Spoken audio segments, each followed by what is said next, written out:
Namaskar. The topic is biopsychology of yoga. We are discussing chakras. Already there was a first class, introduction was done. The terms chakra and vritti were introduced. Chakra means psychophysical center within the body and mind structure. And vritti means a distortion or alteration of the original peaceful state of consciousness, state of mind. When the mind goes out of balance, when there is a movement in the mind, a particular type of movement is called vritti, or distortion in the mind. Or in a more simple way, we can explain the vrittis as longings, desires, or emotions within our mind. So chakras perform many vital functions within the body and within the mind as well. Every emotion, every state of mind is controlled by a respective particular chakra. So that is a reminder again about chakras and vrittis. And today let us in detail discuss Muladhara chakra. Muladhara chakra is the first center. The meaning of the word is Mula Adhara. It's root and the base. It's like a container of the root. From Muladhara chakra is the very first center. It is located at the bottom of the spine in the point called coccyx. When the first vertebrae kind of protrudes forward, and that vertebra is called coccyx. And the location of the chakra is in the coccyx. So the chakra is called Muladhara chakra, or the root chakra. Why is it so? Because the entire body is supported on that point, is based upon that point. And also, the entire mind sprouts out of that very point. There is energy in the Muladhara chakra, and when that energy unfolds itself, then it gives rise to all the multifarious expressions of the mind. So Muladhara chakra on the physical level, it is believed that it is connected with the solid factor, solid matter. In yoga philosophy, it is explained that the universe is composed of the elements, and those elements are solid, liquid, luminous, aerial, and etheric elements. So ether. So all those elements, when they combine together, they create a physical structure. And those elements is a big topic. I don't want to discuss it here. It's a big philosophy actually. But every atom, every single, even the minutest object in the universe, every molecule, every atom is combined of the 5 fundamental factors. So in the body there are 5, and the Muladhara chakra controls the solid factor. In this way, Muladhara chakra controls solid components of the body, such as nails, hair, bones, and so on and so on. And in the mind, it gives the feeling of steadiness, feeling of stability.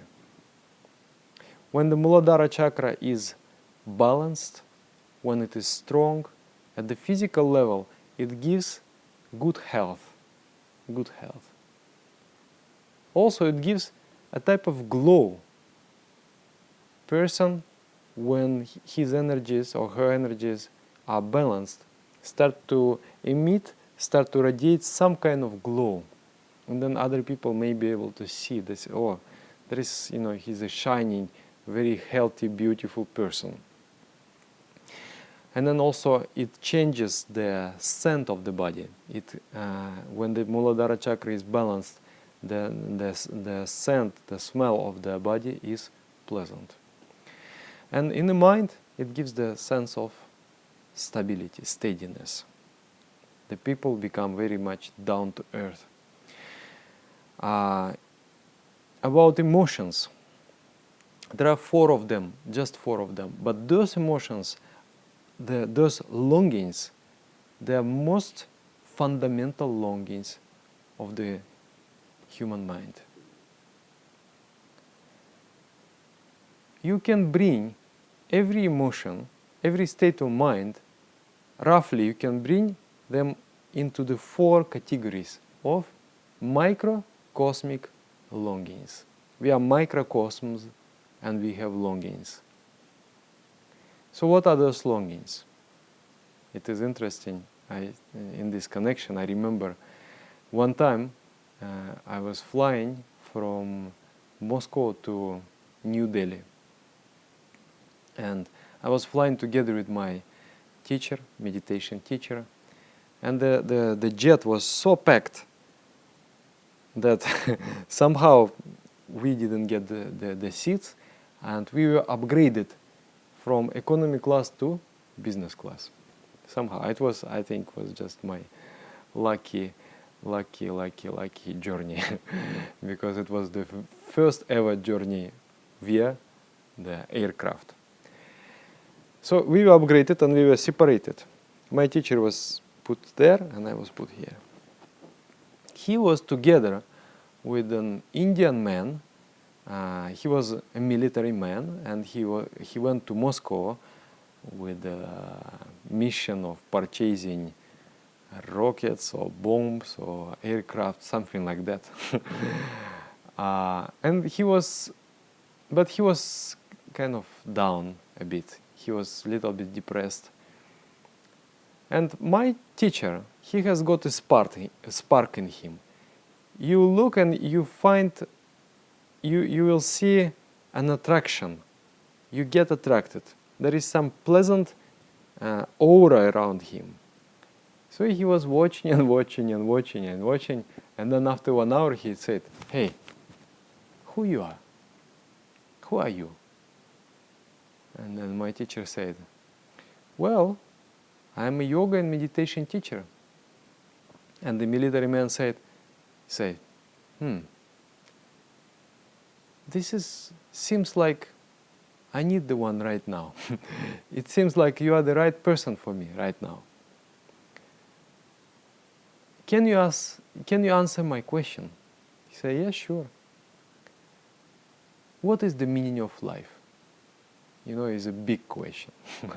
What is the meaning of life? What is the purpose of life? The purpose of life. And you can approach this question from many angles, from many directions. And my teacher decided to approach this question from biopsychology side. He said, we live because we wish to be happy. That is our basic instinct. That is our most fundamental urge. So how do we become happy? When our desires, when our instincts are satisfied, then we feel happiness. And what are our instincts? There are 4 of them. And if all of those satisfied, if all of those are satisfied, then we feel deeply happy.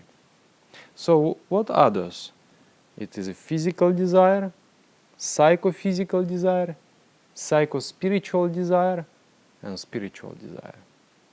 The man was very impressed. My teacher explained him a little bit more, and he was like, "Wow, you have revealed something, you know." It was like a revelation to him. And then he took out a notebook and he scribed it down. So what are those longings? Truly, if you are able to, first of all, detect and recognize this longing within yourself, and also find the means to satisfy them, then you will have a deeper sense of happiness. Okay, let us discuss one by one.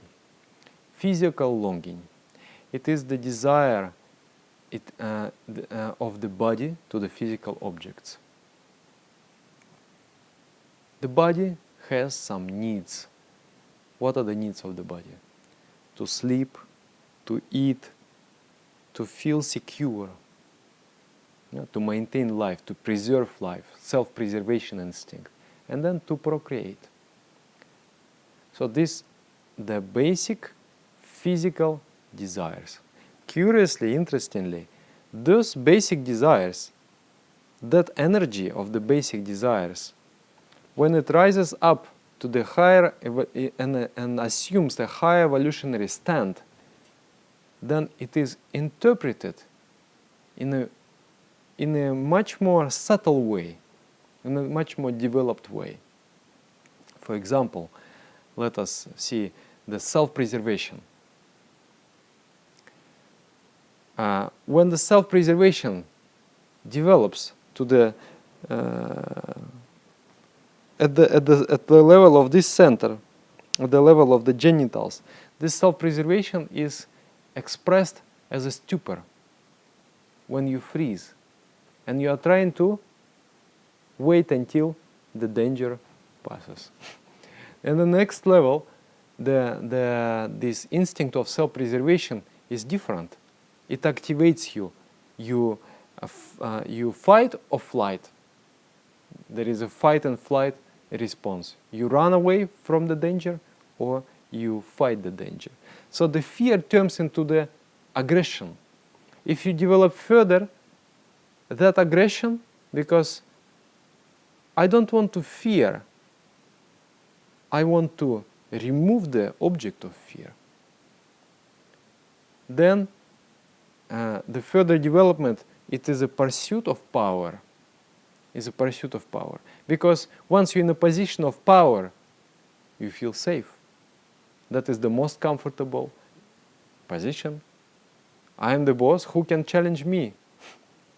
So people climb the power steps.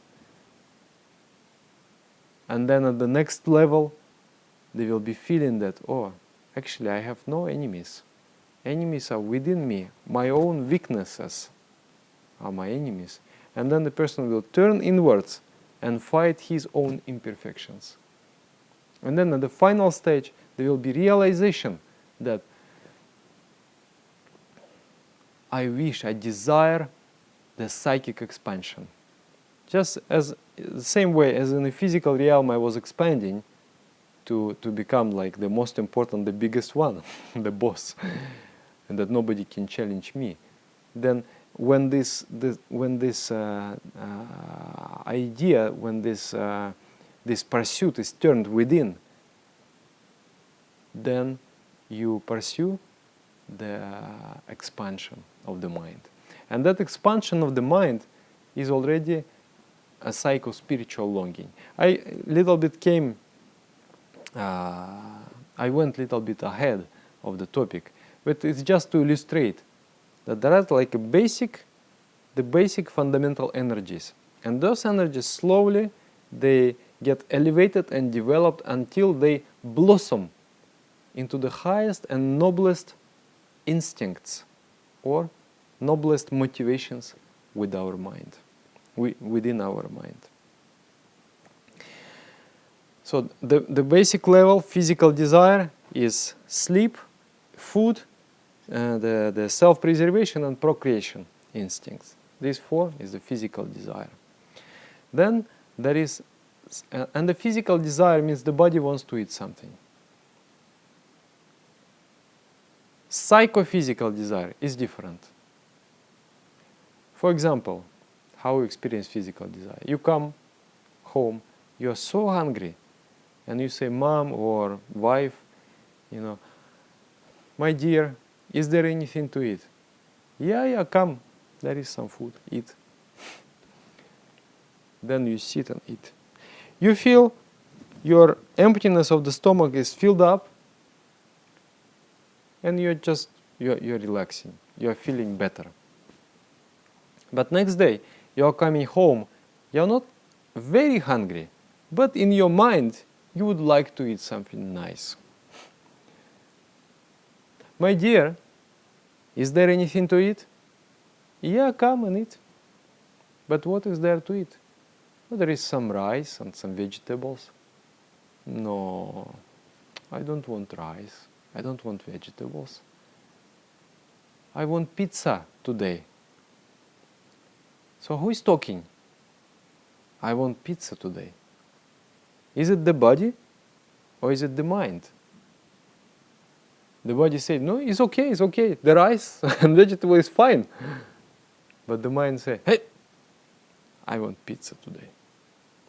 Often there is a conflict. Like if you are able to recognize the desires of the body, is already one level of happiness is achieved, because you will be a healthy person. When you recognize that the body needs water and you drink, is a good thing. When you recognize that body needs food and what kind of food, and you eat, is good. When you recognize that the body needs to sleep, and you sleep, and so on. But when the desire of the mind to the physical object develops, then there is often conflict between physical desire and psychophysical desire. And what desire will win? Of course, psychophysical. And why? Because we receive much more happiness when we satisfy the desire of the mind, comparing to the happiness from the satisfaction of the desire of the body. Sometimes people, they play the computer game, and they may go without food for 12 hours, 18 hours. I heard the cases are there when people, they starved themselves to death for 3 days continuously playing, some online game, cannot stop, and then drop dead. Why? Because at the first level, there is some happiness, but at the next level, there is a bigger happiness. So there are desires of the mind. Curiously, in Sanskrit, this desire of the mind to the physical object is called artha. Artha also means wealth. It means money. Why? With money, you can easily satisfy all kinds of desires of the mind to the physical pabula, to the physical food, physical objects. So this psychophysical desire and physical desire, most of our lives we spend satisfying those. Many people don't even recognize, don't even realize that there are some other desires. But the desires are there. And that is why people cannot really feel completely satisfied with life. There is no perfect happiness.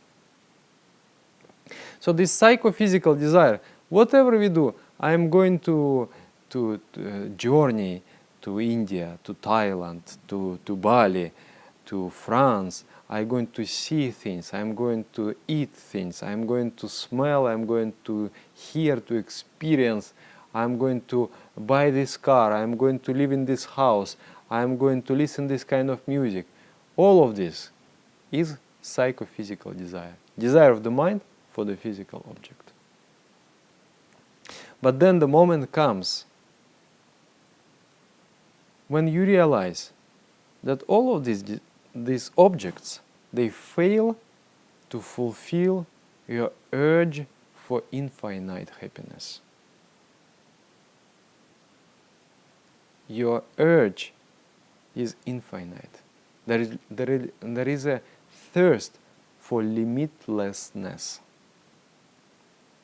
And then when this understanding comes in the mind, then not even understanding, it is a feeling that I'm missing something, I'm missing something. And then the friends will say, what's wrong with you? You have everything. What is lacking? Everything is there. Why you are so crazy? But then the person is just simply not satisfied, simply unhappy, because the awakening consciousness requires bigger happiness. So if there is no guidance, proper guidance at this point, if there is no proper intuition and proper guidance, then person may come to a constructive pursuits or may destroy himself. For example, if one is directed towards poetry, arts, music, and then finally spiritual practice, his personality will develop in a multidimensional way. It will flourish. It will open up. But if the same desire, the very same desire, that very same desire will, if it is not satisfied, you look around, you only find people engaged with the physical activities. You have no inspiring example. Then you may start search for happiness in drugs, alcohol, different psychedelic experiences, in extreme sports, in creating many romantic relationships, and so on and so on and so on. And why? Just to feel an age, just to walk that age, and then feel that when you're touching something big. You want to touch something big, infinite, infinite.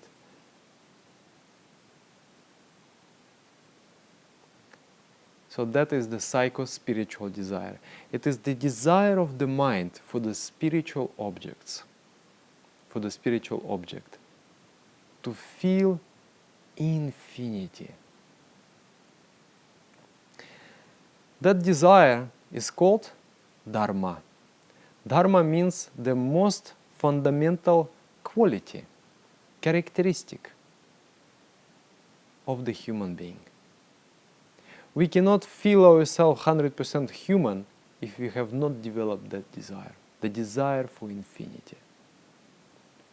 One time I had an acquaintance, he's an artist, and he's quite famous in his town. And I went to visit his studio. There are many installations, sculpture and pictures and drawings, and beautiful, beautiful ones. We were talking, and then I asked, why do you do art?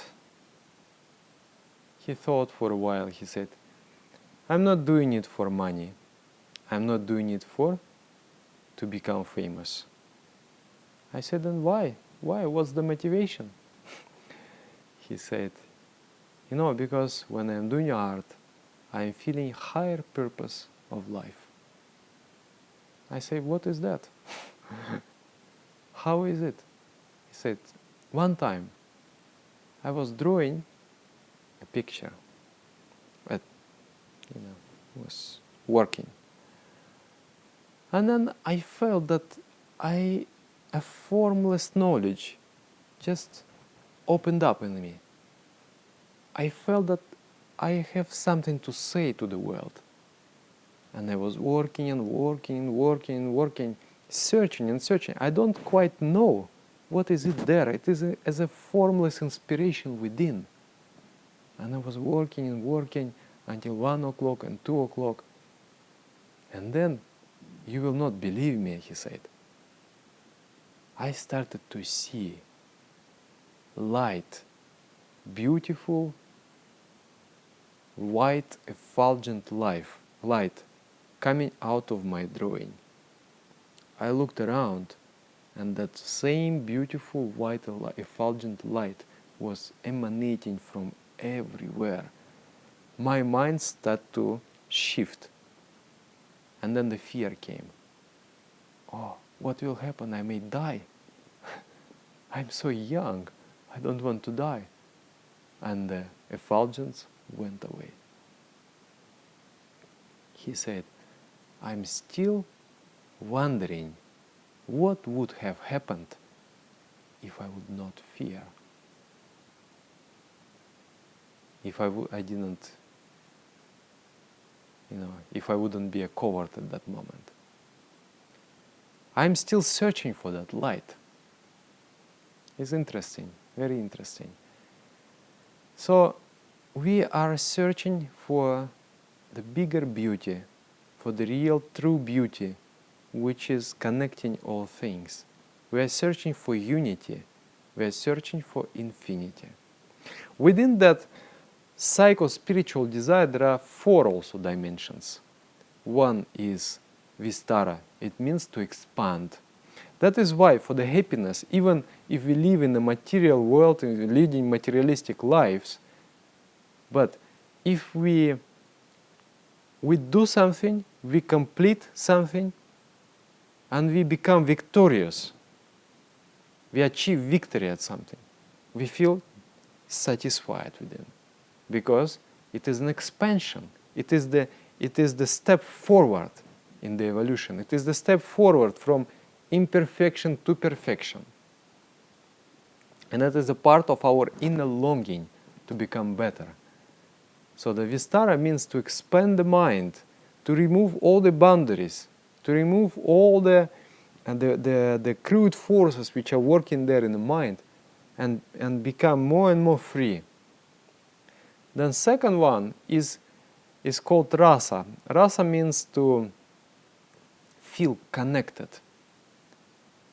Like people, they go to big, rock and roll concert, or whatever, Michael Jackson concert.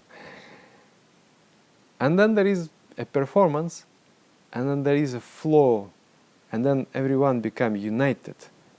It's like a unity feeling. And that's why people go. You could watch in your television, you could watch in your computer. Why do you go to the concert? Because there is a wave, there is a flow. We really long to feel connected to something bigger. So rasa means the feeling of connectedness, the feeling of harmony, that I am just dancing in unison, I am dancing together with the inner essence of the universe. I feel that my life is meaningful because I am fulfilling a higher purpose. I am moving with inspiration, with the cosmic inspiration. I feel love to the Supreme, to the infinity. So that is another one. And then similar like there was the desire for food. When that desire for food is just, going higher and higher, and then interpreted in the higher centers, in higher levels of the evolution, then we feel, I cannot eat that much, so I feed. I cannot eat this much, but I can feed the entire world. So here there is a desire to do something noble, to do something worthy, to feed, to clothe, to house everyone. And then the final desire is to just similarly like there was a desire to sleep in the physical level. On the psycho-spiritual level, it is desire to go beyond the movement of the mind, to go beyond any struggle, any strife, because there is a suffering, and it is within the mind. That suffering is because of the movement. So we want to jump out of the movement of the mind to the serenity. That is the fourth dimension of our psycho-spiritual longing. And then finally, the fourth one is called spiritual longing. Spiritual longing is the longing of the soul for the infinite spiritual object. Or I would say, the soul is complete in itself. So the soul wants to get free, wants to get itself liberated from the bondages of the mind. As long as mind is there, the soul doesn't feel complete freedom. So our consciousness is striving to get liberated from the mind. So these are the four categories, broad categories of the microcosmic longings. Okay, let us now talk a bit how to develop Muladhara chakra. When the Muladhara chakra is developed and balanced, then there will be a multilateral development of human personality. I have seen it in the practical life, that when people start to practice yoga, when people start practice meditation, then there will be the multilateral development of their personalities. And it is beautiful to see. Person is just like from a tiny seed, he unfolds and blossoms. So that is our goal. And because why it is our goal? Because without that, we cannot be happy. We cannot be happy. By being just bondaged, being attached blindly to the physical and psychophysical longings, you cannot be happy. The moment comes that you feel that you need something bigger. Okay, the most important is a spiritual awakening. Spiritual awakening comes with practice of meditation, and especially through the force of a special sound. It's called mantra. In the bottom of the spine, there is a force, energy, spiritual energy. And that spiritual energy remains in a sleeping, dormant condition.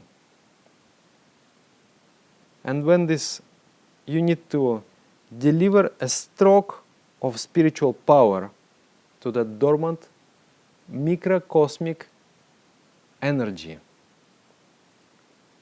And that energy will awake, and that energy will open up all the petals of the Muladhara chakra, all the longings of the Muladhara chakra, and start ascending upwards, opening up the consciousness. So the most important, I will say, for the development of Muladhara chakra is a use of mantra. Like you are using the mantra, Baba Nam Kevalam, in your basic 10-step meditation course. That is very important. That is a big one. You are using it, and the mind will develop and blossom. Then secondly, there are asanas. The asanas for Muladhara chakra are the same as for the Swadhisthana chakra. The asanas which are opening up this portion of the body, they are good for the Muladhara chakra, such as Yoga Mudra, Dirgha Pranam, Gomukhasana, Cobra, Utkata Paschimottanasana. You can check in the playlist with the asanas. Then Vajrasana, Utkata Vajrasana, and different stretches and exercises that kind of unstuck this area of the body. So if there is a flow of energy, if there is a flow of blood, then it helps the Muladhara chakra to open up. And then there is a practice of breathing. You lie down in the Shavasana position and then focus at the coccyx, and then imagine and feel that you are breathing in the vital energy of the entire universe. And when you are breathing out, that energy is returning to the universal ocean of energy. Yeah. And all the practices that I will, in the next lesson, I am going to mention for the Swadhisthana chakra, they are also applicable for the development of Muladhara chakra. So I think it is enough for now. I think the importance of this class is to understand the idea of happiness. The human happiness is not just simply being in a physical comfort. It's never enough. It's never enough. And when you have awakened, then you need to receive a right direction and guidance.